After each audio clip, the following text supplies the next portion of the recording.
messieurs, bonjour, bienvenue dans Gradin, un gradin où on commence à parler de titres et de montées. C'est le cas en basket pour les Castors de Bren, 5e en Régional 1B, mais les 4 premiers du classement ne veulent pas monter dans cette série. Du coup, les Castors se retrouvent tout de même qualifiés pour une finale de play-off face à Schaerbeek. En attendant, samedi, on disputait la dernière journée de championnat pour du bord, pour se préparer aussi du côté brennois. L'adversaire du jour, Fleurus, 2e du classement. Résumé Sylvain Guillaume, Dominique Siro. Patrick Meulart l'avait annoncé avant la rencontre, ce dernier duel de la saison face à Fleurus ne serait rien d'autre qu'un match de gala. Mais un match à gagner absolument, histoire de se faire plaisir, de faire plaisir aux supporters, mais surtout histoire de se rassurer avant les ultimes barrages pour la montée en Division 3 face à Schaerbeek. Ce dernier match de championnat, c'était aussi un moment particulièrement émouvant pour un joueur, Laurent Olislager, qui met un terme à sa carrière après 19 ans passés au club. Comme on dit, ça a été que du bonheur, hein. Donc évidemment c'était un peu particulier comme dernier match, même s'il y a les matchs de Schaerbeek qui suivent. J'ai eu un bel hommage du public, de mes coéquipiers, de mon coach, que je remercie. C'était un plaisir de faire toute cette dernière saison avec Patrick Meulart et avec tous mes coéquipiers, les anciens, les nouveaux. Et bon, c'est ça, voilà, moi je dois mettre un peu le basket en parenthèse, mais il y a la relève qui est là, évidemment. Bon, moi, il y a les stars, les jeunes stars dans l'équipe qui vont progresser de saison en saison, et je pense que ce sera dur en Division 3 si jamais on y va, mais je leur fais confiance et je viendrai les supporter la saison prochaine. Le début de rencontre tourne plutôt en faveur de Fleurus, ici en noir. À 4 partout, les Nuits prennent une première avance sérieuse, 4-12. Les Castors suivent à distance. Ici, un panier de Kevin Onaembo, 9-13. Et c'est Laurent Olislager qui fixe le score de ce premier quart-temps, 15-18. Dans le deuxième quart-temps, Fleurus va garder son avantage sans néanmoins pouvoir prendre la tangente. Bren suit donc à bonne distance, ici 24-27 par Sébastien Perniaud. Côté visiteur, c'est Benjamin Segers, véritable voleur de ballon qui fait mal au Castor. Ici un assist pour Christophe Joniot, c'est 26-37.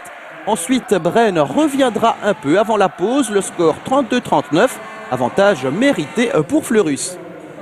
De retour sur le parquet, on va assister à un vrai festival de réalisation à 3 points des deux côtés, mais surtout du côté local ici avec Corentin Debienne. Les Castors vont dépasser Fleurus à plusieurs reprises, 45-44 et puis 51-49. Mais en fin de troisième quart, les visiteurs reprennent l'avantage, 54-60, avant les 10 dernières minutes de jeu.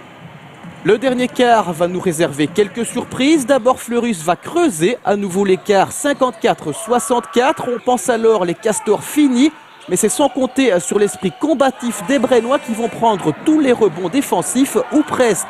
Bren revient alors à 78 partout. Il reste 1 minute 20 à jouer.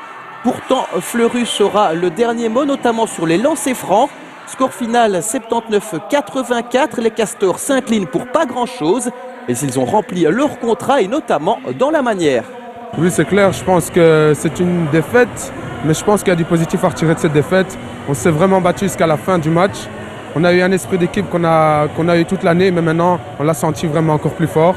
On a été dedans dès le début du match, le coach était derrière nous, on était sur le terrain, on a tout donné pour offrir un bon match au public, au coach et pour nous-mêmes. Je pense qu'ici on a montré qu'on savait courir. Donc on est face à une équipe jeune qui court sans arrêt, on a tenu le rythme tout le match. Donc je pense que ça pourra servir contre Schaerbeek, essayer de jouer avec notre physique. C'est une équipe hyper expérimentée, on a gagné chez nous, mais c'est en début de saison, on a été perdre chez eux. Je pense que le match est jouable, on va tenter notre chance. Je pense que tactiquement on pourra faire quelque chose de bien, mais c'est sur 2 matchs gagnants. Donc tout est possible et on jouera le jeu jusqu'au bout, avec peut-être à la clé la surprise de monter en D3. Sinon c'est pas grave, on fera une très bonne saison de nouveau l'année prochaine en régional, quoi. Est-ce que vous pensez que moralement, mais peut-être aussi physiquement, l'équipe est prête à monter en D3 qui sera quand même un niveau plus haut, on peut le dire, hein? Écoutez, je pense qu'il y a des joueurs qui vont venir d'ailleurs.